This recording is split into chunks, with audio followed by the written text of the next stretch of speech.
بسم الله الرحمن الرحيم شهر رمضان الذي أنزل فيه القرآن هدى للناس وبينات من الهدى والفرقان.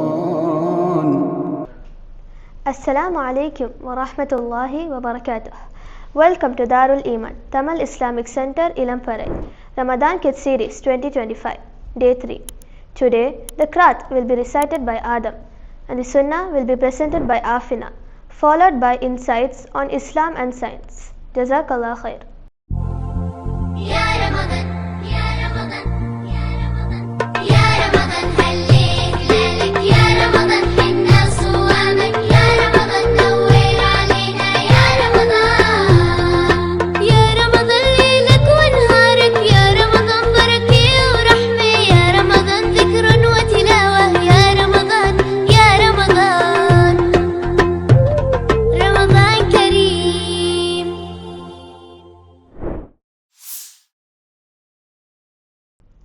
أعوذ بالله من الشيطان الرجيم. بسم الله الرحمن الرحيم.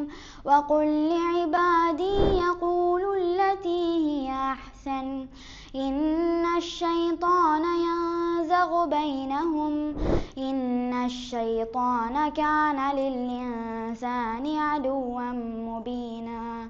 صدق الله العظيم.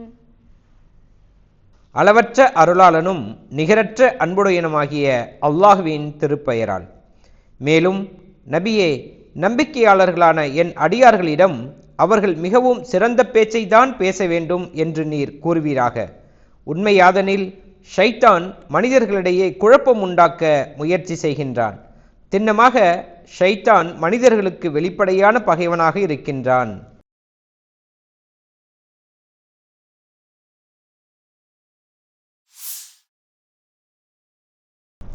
அஸ்ஸலாமு அலைக்கும் வரஹ்மத்துல்லாஹி வபரகாத்துஹு.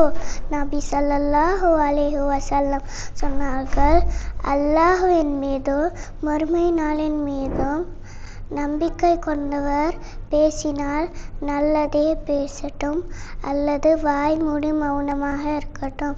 இந்த ஹதீஸ் புகாரி மற்றும் முஸ்லிம்லேயும் பதிவு செய்யப்பட்டிருக்கிறது. இந்த ஹதீஸில் ஒருத்தர் எது பேசினாலும் நல்லதே பேசணும், தேவையில்லாத எதையும் பேசக்கூடாது. அப்படி பேசுனா அது மற்றவங்களுக்கு எவ்வளோ பாதிப்பை கொடுக்கும்னு நம்மளுக்கு தெரியாது.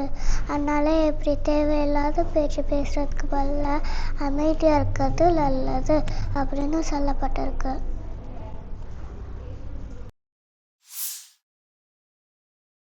அஸ்ஸலாமு அலைக்கும் வரஹ்மத்துல்லா. இஸ்லாமும் அறிவியலும் அப்படிங்கிற தலைப்பில் இன்னைக்கு நம்ம பார்க்க போகிறது மொழி. ஆமாங்க, ஒரே நாடு ஒரே மொழி இன்னைக்கு நம்முடைய நாட்டில் ஹாட் டாபிக் இதுதான். ஒரு இனத்துக்கான அடையாளமே மொழி தாங்க. மொழி இல்லைன்னா எந்த ஒரு இனத்திலையும் வளர்ச்சியோ முன்னேற்றமோ இருக்காது. இறைவனுடைய படைப்புகள் அனைத்துமே ஏதோ ஒரு ஒளி வடிவத்தில் செய்தியை பரிமாறிக்கிட்டு தான் இருக்கு. மதுரை காமராசர் பல்கலைக்கழக பேராசிரியர் டாக்டர் ஆப்ரஹாம் தவளைகளின் மொழியை ஆய்வு செஞ்சு விளக்கியிருக்கிறார். எறும்புகள் மற்றும் பறவைகளின் மொழிகளை நபி சுலைமான் அலைஹிஸ்ஸலாம் அவர்கள் பேசியதை திருக்குர்ஆன் நமக்கு குறிப்பிட்டு காட்டுது. இந்த விலங்கினங்கள் மட்டுமல்ல, படைப்புகள் அனைத்துமே தன்னை புகழ்ந்து துதி செய்து கொண்டிருப்பதாக அல்லாஹ் குர்ஆன்ல குறிப்பிட்டு காட்டுறான். 17வது அத்தியாயத்தில் 44வது வசனம் இப்படி சொல்லுது, 7 வானங்களும் பூமியும் மற்றும் இவற்றிலுள்ள அனைத்துமே அவனுடைய தூய்மையை எடுத்துரைத்து கொண்டிருக்கின்றன. அவனை புகழ்வதுடன் அவனை துதி செய்து கொண்டிராத எந்த ஒரு பொருளும் இல்லை. ஆயினும் அவை துதி செய்வதை நீங்கள் புரிந்து கொள்வதில்லை. உண்மையில் அவன் சகிப்புத்தன்மை உடையவனாகவும் மன்னிக்க கூடியவனாகவும் இருக்கின்றான் அப்படின்னு அல்லாஹ் திருக்குர்ஆன்ல சொல்லி காட்டுறான். அல்ஹம்துலில்லாஹ், இந்த வசனங்கள் மூலமா மொழி இல்லாத படைப்புகளே பிரபஞ்சத்துல இல்லை அப்படிங்கிறது தெளிவா தெரியுது. விலங்குகளினுடைய இனப்பெருக்கத்துக்கு, மனிதனுடைய அறிவியல் வளர்ச்சிக்கு, சமூகங்களுடைய தொடர்புக்கு, இப்படி எல்லாத்துக்கும் மொழி ரொம்ப முக்கியம். இந்த மொழிகள் எல்லாம் அல்லாஹ்வுடைய அருட்கொடைகள். ஒரு மொழி இன்னொரு மொழியை அடக்கியால அனுமதிக்கவே கூடாது. அப்படின்னா இறைவேதம் அருளப்பட்ட அரபி மொழி தான் சிறந்ததா இருந்திருக்கும். ஆனா அரபியரை விட அரபி அல்லாதவரோ, அரபி அல்லாதவரை விட அரபியரோ சிறந்தவர் இல்லைன்னு அல்லாஹ்வின் தூதர் ஸல்லல்லாஹு அலைஹி வஸல்லம் அவர்கள் சொல்லிட்ட பிறகு மொழிக்காக சண்டையிட்டுக் கொள்வது அறிவுடைமையா இருக்காது. எல்லா புகழும் இறைவனுக்கே. அஸ்ஸலாமு அலைக்கும் வரஹ்மத்துல்லாஹ்.